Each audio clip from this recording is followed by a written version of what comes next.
जय हिंद दोस्तों, स्वागत है आपका जॉबरिया बाबा यूट्यूब चैनल में। तो दोस्तों, आज की इस वीडियो में हम आपको बताएंगे कि एसएससी एमटीएस क्या होता है, ये कितने प्रकार के होते हैं, एसएससी एमटीएस को क्या काम करना होता है, इनकी सैलरी कितनी होती है और एसएससी एमटीएस का प्रमोशन कब, कितने साल बाद और कहां पर होता है, और इनका प्रमोशन हो जाने के बाद में इनकी सैलरी में कितनी बढ़ोतरी की जाती है। तो दोस्तों, आज की इस वीडियो में हम आपको एसएससी एमटीएस की ए टू जेड सारी जानकारी देने वाले हैं। इसीलिए मेरी आपसे रिक्वेस्ट है कि वीडियो को शुरू से लेकर लास्ट तक बड़े ही ध्यान से देखते रहिए। तो दोस्तों, लाइक गया बाढ़ में, सब्सक्राइब गया तेल लेने, आप डायरेक्टली वीडियो देखिए।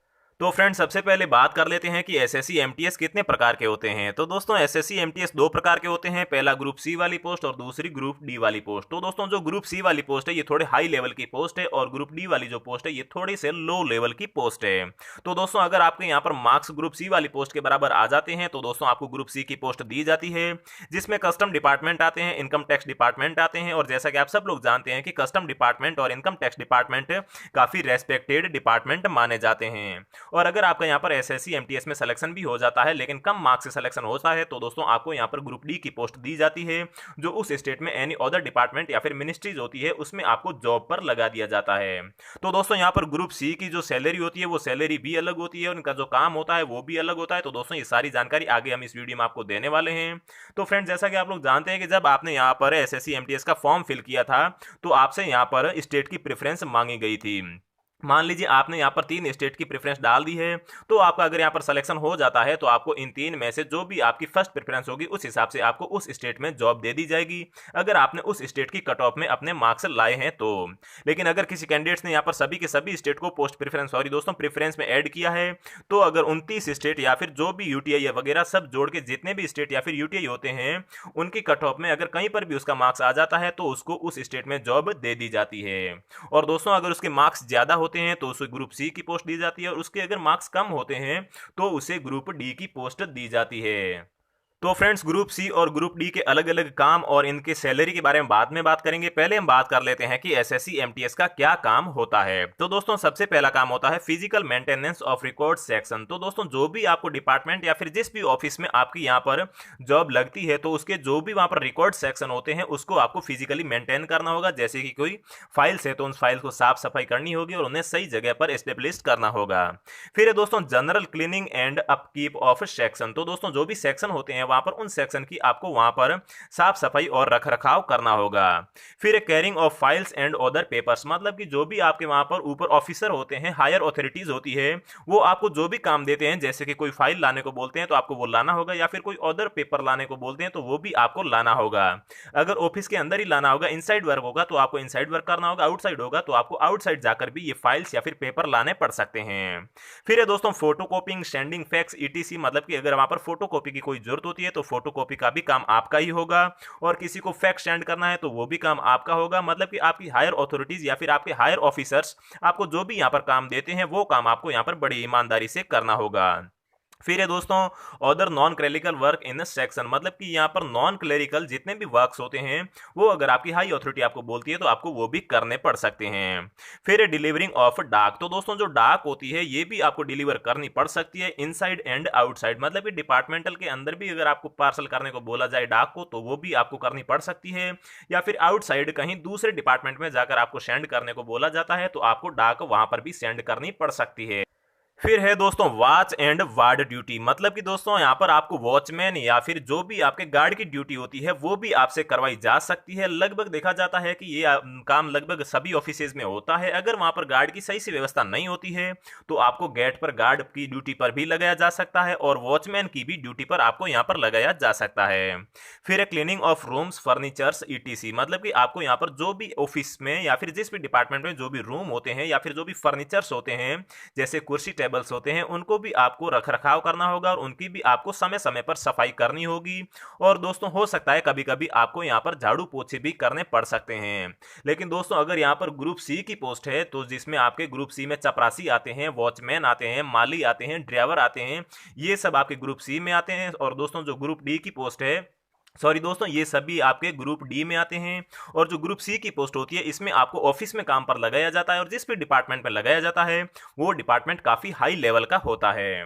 फिर दोस्तों हम बात कर लेते हैं work related to his ITI qualifications. मतलब कि अगर किसी स्टूडेंट ने यहाँ पर एसएससी एमटीएस में उसका मतलब पोस्ट दे दी गई है, उसकी जॉब लग गई है, और अगर उसने साथ में आईटीआई भी कर रखी है और उन ऑफिसर्स को मालूम चल जाता है कि इस बंदे ने आईटीआई कर रखी है, तो आईटीआई से रिलेटेड जो भी वर्क्स होते हैं वो भी यहाँ पर आपके हाई अथॉरिटीज वाले अफसर आपसे काम करवा सकते हैं। फिर है दोस्तों driving if you have any driving licence. तो दोस्तों अगर आपके पास में ड्राइविंग लाइसेंस है तो आपसे यहाँ पर ड्राइविंग भी करवाई जा सकती है। ये आपके ऑफिसर पर डिपेंड है कि आपसे ड्राइविंग करवाई जाए या फिर नहीं।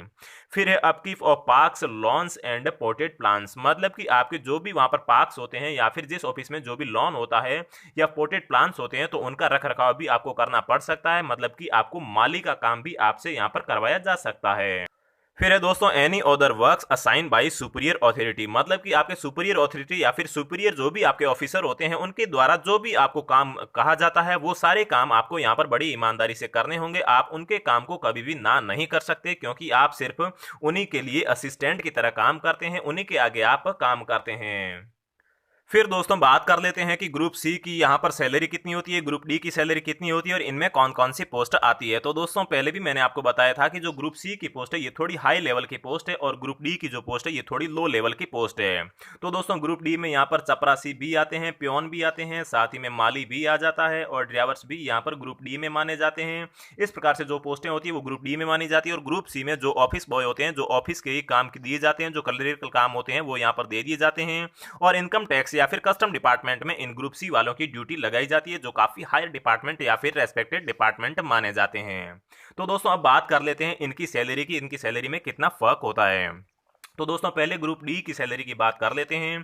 तो दोस्तों एमटीएस के जो ग्रुप डी की सैलरी है ये आपके जॉब लगने के बाद में आपके लगभग यहाँ पर 18,000 से 20,000 के बीच में आपकी सैलरी बनती है, जो आपके यहाँ पर हर महीने हैंड ओवर कर दी जाती है। लेकिन जो आपकी यहाँ पर पूरी सैलरी होती है ये दोस्तों लगभग यहाँ पर 24,000 के आसपास बनती है, लेकिन सब कुछ यहाँ पर काट पीट के आपके हाथ में यहाँ पर हर महीने 18 से 20,000 रुपए दे दिए जाते हैं। फिर दोस्तों ग्रुप सी की बात करें तो दोस्तों ग्रुप सी की यहाँ पर जो सैलरी है ये दोस्तों 22,000 से 24,000 के बीच में होती है। और इनका जो टोटल पेमेंट होता है वो दोस्तों लगभग 28,000 के आसपास बनता है, लेकिन सब कुछ काट पीट के आपको यहाँ पर मंथ के एंड में 22 से 24,000 रुपए दे दिए जाते हैं। तो दोस्तों अब करते हैं कि इनको और क्या क्या यहाँ पर बेनिफिट या फिर और कौन कौन से अलोवेंस या फिर कुछ और क्या फायदा दिया जाता है। तो दोस्तों यहाँ पर एक जो फायदा मैं आपको बताने वाला हूँ ये मैंने कहीं पर भी ऑफिशियली नहीं पढ़ा है, लेकिन फिर भी दोस्तों मेरा एक दोस्त है जो वहां पर जॉब कर रहा है, उस हिसाब से मैं आपको बता रहा हूँ। और इस क्वेश्चन की काफी ज्यादा डिमांड है कि अगर हमारी एसएससी एमटीएस में जॉब लग जाती है तो क्या हमें यहाँ पर रहने के लिए क्वार्टर या फिर रहने के लिए कोई प्लेस दिया जाता है या फिर नहीं, या फिर हम खुद से ही वो प्लेस को अरेंजमेंट या फिर क्वार्टर का अरेंजमेंट, रूम का अरेंजमेंट करना होता है। तो दोस्तों जो मेरा फ्रेंड यहाँ पर राजस्थान में एसएससी एमटीएस की जॉब कर रहा है, उसे यहाँ पर जो इनकम टैक्स डिपार्टमेंट है उसमें इसकी जॉब लगी हुई है। और दोस्तों इसे यहाँ पर इनकम टैक्स के द्वारा एक क्वार्टर दिया गया है, और जिसके यहाँ पर मान पहले कुछ दिन तक पैसे कटते थे उसके अकाउंट से, लेकिन अभी उसके पैसे कटना बंद हो चुके हैं। मतलब कि यहाँ पर क्वार्टर भी दिया जाता है। और अगर मान लीजिए आपको यहाँ पर क्वार्टर की व्यवस्था नहीं होती है तो दोस्तों इसकी आपको व्यवस्था अपने हिसाब से या फिर इसका अरेंजमेंट आपको अपने हिसाब से भी करना पड़ सकता है। फिर फ्रेंड्स बात कर लेते हैं कि एसएससी एमटीएस का प्रमोशन कैसे होता है, कितने साल बाद होता है, और यहाँ पर प्रमोशन हो जाने के बाद में इनको कौन सी ड्यूटी दी जाती है। तो दोस्तों यहाँ पर जो ग्रुप सी की पोस्ट है इनका जो प्रमोशन होता है ये अगर आप ग्रुप सी और ग्रुप डी की वैसे तो प्रमोशन की सेम ही यहाँ पर कंडीशन है, लेकिन प्रमोशन हो जाने के बाद में इनके जो सैलरी होती है इनमें थोड़ा डिफरेंस होता है।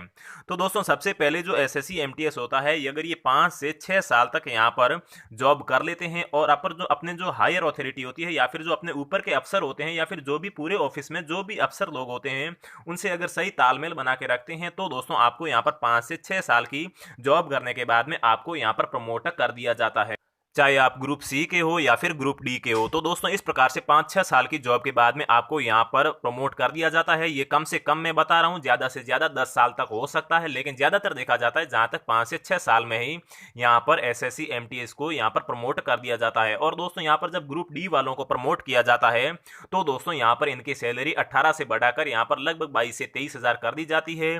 और जो ग्रुप सी की जो जॉब होती है, सॉरी दोस्तों, जो ग्रुप सी की सैलरी होती है ये यहाँ पर पहले 24,000 होती है, लेकिन बाद में जब इनके यहाँ पर प्रमोशन होता है तो दोस्तों इनके यहाँ पर बढ़ाकर लगभग 28 से 30 हज़ार के बीच में कर दी जाती है। और दोस्तों यहाँ पर इनके काम में ज़्यादा फर्क नहीं आता है। अगर आप यहाँ पर प्रमोशन के द्वारा या फिर हाई जो अफसर होते हैं या फिर हाई अथॉरिटी होती है उनकी सुपारिश से अगर आप यहाँ पर प्रमोशन लेते हैं तो आपके यहाँ पर काम में ज़्यादा फर्क नहीं होता है, लेकिन आपकी सैलरी में यहाँ पर डिफरेंस होता है जो लगभग 4 से 5 हज़ार के बीच में बढ़ जाती है। लेकिन दोस्तों यहाँ पर प्रमोशन का एक और तरीका है, वो होता है दोस्तों डिपार्टमेंटल एग्जाम। मतलब कि जब आप यहाँ पर एसएससी एमटीएस की 3 साल तक जॉब कर लेते हैं, मतलब कि 3 साल कंप्लीट कर लेते हैं अपने जॉब के, तो दोस्तों यहाँ पर एसएससी एमटीएस के अदर एग्जाम्स होते हैं, वो एग्जाम आप दे सकते हैं और उस एग्जाम को फाइट करके आप नई जॉब मतलब कि एसएससी एमटीएस में प्रमोट हो सकते हैं। तो दोस्तों अगर आप वो डिपार्टमेंटल एग्जाम देते हैं और अगर आप वहाँ पर पास हो जाते हैं तो दोस्तों आपको यहाँ पर सबसे पहले तो एसएससी एमटीएस से एलडीसी बनाया जाता है, मतलब कि लोअर डिवीजन क्लर्क की जॉब आपको यहां पर दी जाती है। और दोस्तों लोअर डिवीजन क्लर्क की यहां पर आपके जो पेमेंट होती है वो लगभग यहां पर 30 से 35 हज़ार के बीच में बनती है। और अगर आप पहले ग्रुप सी में थे, मतलब कि इनकम टैक्स डिपार्टमेंट या फिर कस्टम डिपार्टमेंट में थे, तो आपको यहां पर इनमें ही प्रमोट किया जाता है, मतलब कि इनमें ही आपको एलडीसी की जॉब दे दी जाती है। लेकिन अगर आप यहां पर एनी अदर डिपार्टमेंट्स या फिर मिनिस्ट्री में थे तो दोस्तों आपको उन्हीं ऑफिस में यहां पर एलडीसी की जॉब दे दी जाती है, आपको प्रमोट कर दिया जाता है। और दोस्तों इसके बाद में एक और आपके यहाँ पर डिपार्टमेंटल एग्जाम होता है। अगर आप एलडीसी बन जाते हैं और फिर भी अगर आप आगे हायर पोस्ट लेना चाहते हैं या फिर और भी अगर आप यहाँ पर कुछ प्रमोट होना चाहते हैं तो दोस्तों आपके एक और एग्जाम होता है। अगर आप उस एग्जाम में भी यहाँ पर क्लियर कर लेते हैं तो दोस्तों आपको यहाँ पर यूडीसी की पोस्ट दी जाती है, मतलब कि अपर डिवीजन क्लर्क की जॉब आपको दे दी जाती है और इसकी सैलरी आपके यहाँ पर लगभग 35 से 38 हज़ार के बीच में बनती है। और दोस्तों अगर आप पहले इस डिपार्टमेंट में ग्रुप सी में थे, कस्टम या फिर इनकम टैक्स, तो दोस्तों आपको इनमें ही यूडीसी की जॉब दी जाती है। और अगर आप ग्रुप डी में थे तो आपको इनमें ही यहां पर यूडीसी की जॉब दे दी जाती है। तो दोस्तों ये हो गया पूरा एसएससी एमटीएस का पूरा जॉब प्रोफाइल, काम और जो भी आप जानना चाहते हैं। और अगर आप एसएससी एमटीएस से रिलेटेड अभी भी कोई दिमाग में क्वेश्चन है तो दोस्तों वो नीचे कमेंट बॉक्स में आप कमेंट करके हमसे पूछ सकते हैं।